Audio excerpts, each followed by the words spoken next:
This is Reda from the Red Table coming at you with another edition of Movie Reviews and Observations, number 223.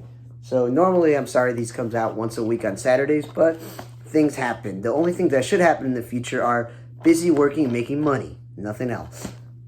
First movie I watched was Back to Black. It was the Amy Winehouse movie. That was like a 2-hour movie. I think it was about an hour 45 to hour 50-minute pick, and there could be biopic where you got credits and things happening, but it really focused on her rise to fame and then her decline with her alcohol and drug abuse and the relationship she was in. And I don't know much about her. I just know some songs here and there, especially the work she did with Mark Ronson.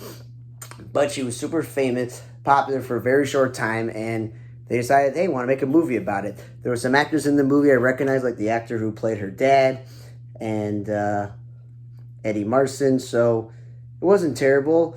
Usually you're like, can we find an actor or an actress to play the role, but also sing? Or sometimes they get musicians like Jennifer Hudson to play Aretha Franklin, let's say.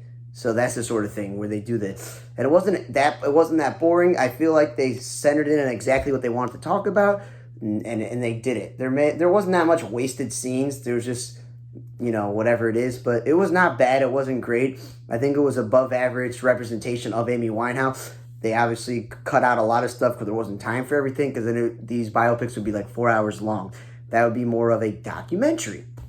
So not bad. Then I watched the movie Civil War, where apparently the United States are in a huge war against each other. Different states are attacking each other, Texas or California, obviously their own country. And you're like, okay, cool. Kristen Dunst is one of these journalists, photographer, and Nick Offerman is the president, which I feel like they didn't really fully dive into Nick Offerman as the president because he barely was in the movie, which is why he's like at the end credit. He gets the last credit of this. And, it's barely an hour 40 minutes. I feel like there was way more you could do in a movie where Nick Offerman is president because he's a very talented actor. Kristen Dunst literally is she's the photographer or whatever, and her partner in crime is like the actual reporter who interviews people, and a young hotshot person convinces their way to go with them through, from the Midwest to the East Coast to go interview the president. Things are getting scaled. I forgot this guy's name, but it could be on here. Is it Wagner Mahona, maybe?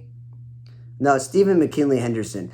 This dude has been in so many things. He was in the Dune movie franchise. He's in movies about slavery. He's this very good character actor who plays that older black person who goes, you got to understand this and that. And he apparently was a mentor to Kristen Dunst, and I'm not going to spoil it, but, this movie is dealing with, just because you have a credential, vest on you, people know you are, everyone's, out for themselves, shooting anyone that comes onto their property, and things are a mess in this country. So it wasn't great, it wasn't horrible. If they were going to make a movie like this, it should have been an action-adventure, military movie, where we're in actual civil war. Not, let's get through the eyes of these journalistic people. Yeah, it wasn't that great. Then I watched Sleeping Dogs with Russell Crowe, about an hour and 50-something minutes. And while watching this movie, you have to get through the whole thing of he's a former cop who's in retirement, and that he has an issue with his memory, and they put something in his brain, and he gets surgery after a car crash, and that he's not remembering anything, but, he's doing a treatment. And the premise of the movie is some Innocence Project calls him up, and goes, hey, we have this guy who's wrongfully on trial, and you were there. And he's like, I can't remember. So he looks at all the old cases, and he goes down a rabbit hole to figure out everything that's happened in this case between his partner and everyone involved, and people that are involved are just ending up being murdered or missing, or you can't find them. So it's there's a plot twist, and he unravels this old decade murder investigation. And that's why it says here, it's best to let sleeping dogs lie. I'm not going to ruin the plot twist, but the whole entire movie was something that I figured out pretty quickly into the movie about who actually committed the crime and not the guy on trial. So it was interesting. It wasn't that great, but it was okay because he's just a good actor, Russell Crowe. Then I watched Darkness of a Man with Jean-Claude Van Damme. This one is, an hour and 40-something minutes.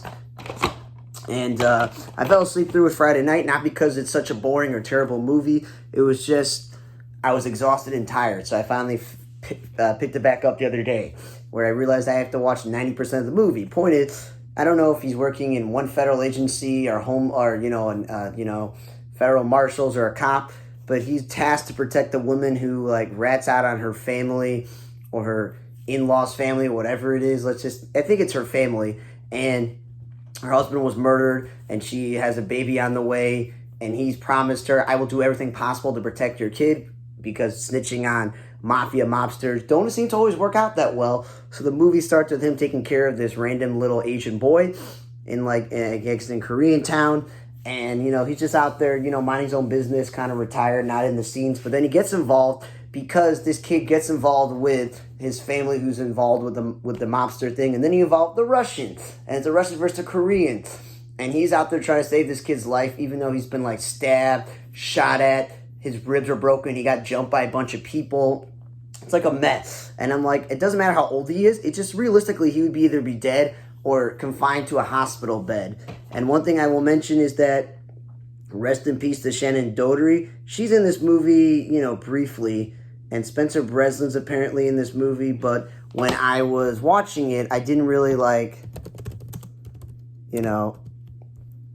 notice that he was in this movie, I was like, it's hard to notice him in this movie. But apparently he is in this movie, and I don't really remember, but it's good to see the Disney Channel star in this movie, because I don't obviously remember him really, because maybe he's the tech guy that's next door is his drug dealer in a way. I have no idea, but maybe, I don't know, because obviously the movie was very dark for a lot of it, and you couldn't really tell a lot of things.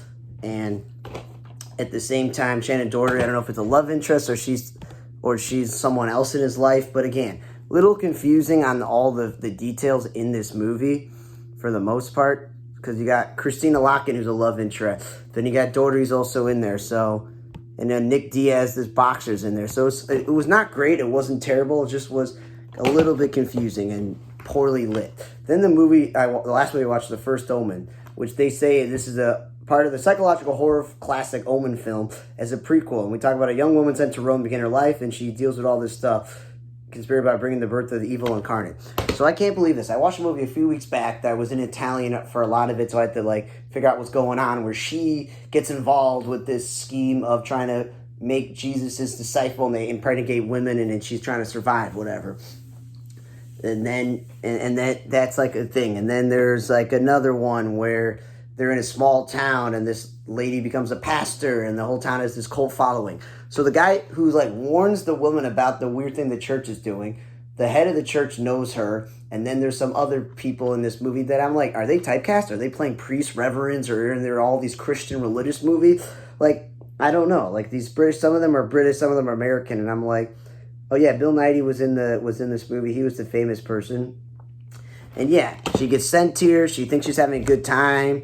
This other woman shows her to have a good time, but don't tell anyone. She's been doing this for a while. There's a troubled girl. She gets involved with the troubled girl. That's when the guy who I've seen in these other movies warns her, and she gets involved, and she almost dies. And then she eventually gets branded or whatever, and becomes the woman who gives birth to the evil incarnate. And she's got to be on the run.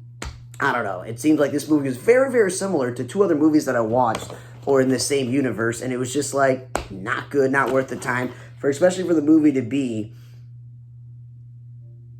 almost 2 hours with a little bit of not a post-credit scene, but it goes black and then eventually they show you what happened. So yeah, not worth your time to watch The First Omen. I like Jean-Claude Van Damme, but Darkness of a Man was a little bit all over the place. Sleeping Dogs was obvious, the plot twist, so I don't know if you're someone who doesn't want the plot twist to be obvious. And then Civil War missed an opportunity for an actually military movie and using Nick Offerman's skill. So the best movie I watched was Back to Black, the biopic about Amy Winehouse.